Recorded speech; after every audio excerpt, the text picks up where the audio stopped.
saya Nur Soleha, absen 12. Perkenalkan nama saya Sekretari nomor absen 7. Perkenalkan saya siswa Purna Jajan Setiga. Perkenalkan nama saya Dini Fatika Sari, absen 06. Perkenalkan nama saya Alina Pranata. Interaksi individu dengan individu. A. Konektivitas antar ruang dan waktu. 1. Aspek ruang dan waktu. Aspek ruang merupakan suatu tempat di muka bumi yang dapat dimanfaatkan untuk aktivitas individu maupun kelompok. Aspek ruang meliputi wilayah darat, perairan, udara, beserta kelengkapan berbagai organisme biotik dan abiotik.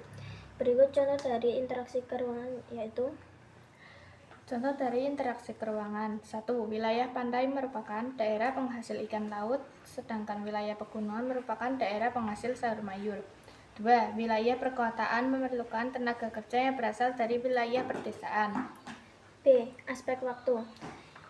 Dalam konteksi waktu dibagi menjadi 3, yaitu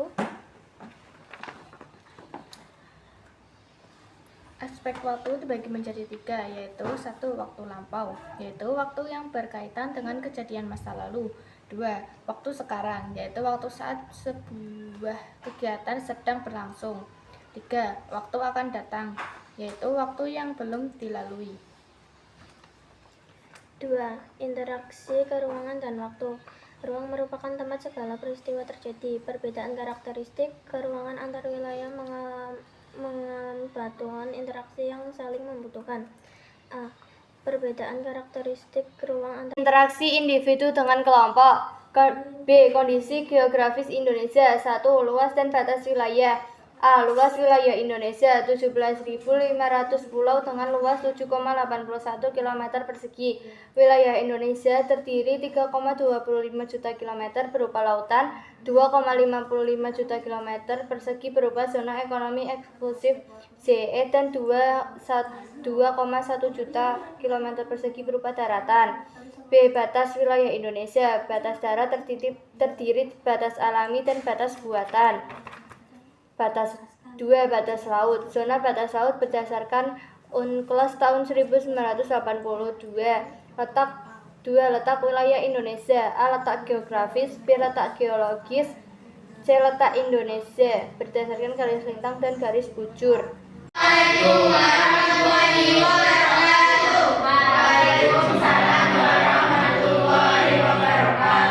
Di sini kami akan menjelaskan tentang materi sholat.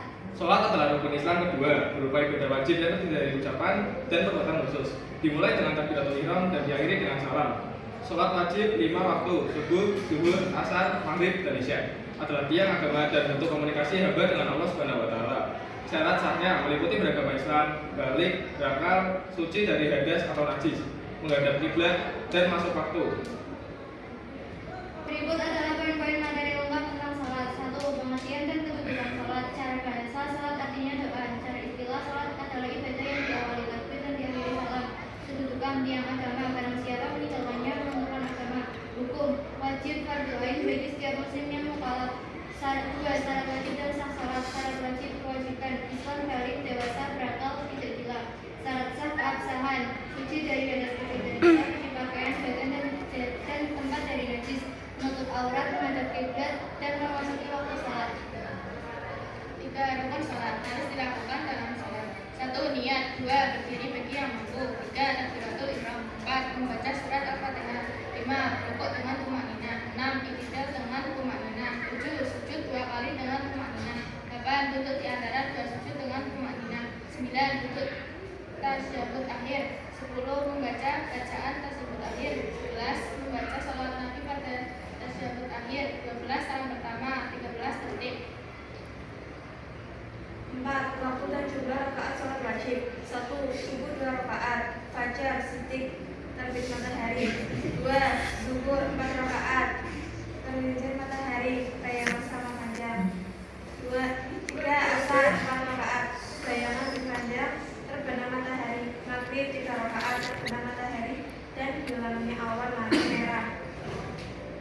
Dan 5. Isya 4 rakaat, hilangnya awan merah, terbenam awan.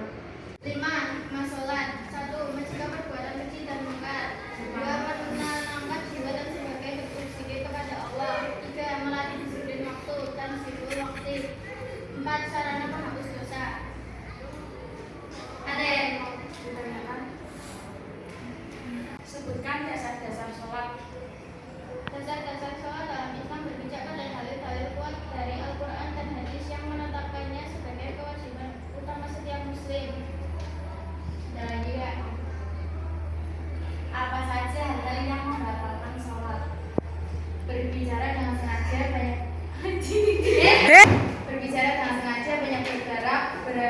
berhadas, berkenaan najis. Ya kan? Apa saja hal-hal yang membatalkan sholat? Berbicara dengan sengaja, banyak bergerak, berhadas, terkena najis, terbukanya aurat, makan dan minum. Bagaimana tata cara sholat? 1. Niat dan berdiri tegak. 2. Takbiratul ihram. 3. Bersedekap dan membaca doa. 4. Ruku. 5. Iktidal. 6. Sujud. 7. Duduk di antara dua sujud. 8. Sujud kedua. 9. Tasyahud awal. 10. Tasyahud akhir. 11. Salam. Contoh sholat sunat.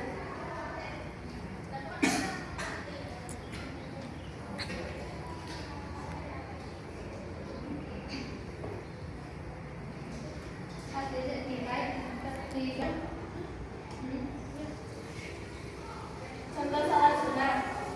Sholat tahajud, sholat duha, sholat witir, sholat tahiyatul masjid, sholat tarawih, sholat istighfar. Apa perbedaan sholat berjamaah dan sholat sendiri?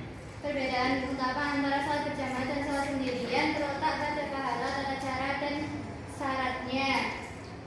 Keutamaan pahala: berjamaah memiliki pahala 27 derajat, sendiri hanya mendapatkan 1 derajat pahala. Pemimpin dan pengikut: berjamaah ada imam dan makmum, sendiri dilakukan secara mandiri. Bacaan sholat berjamaah ada sholat-sholat lain. Saya kira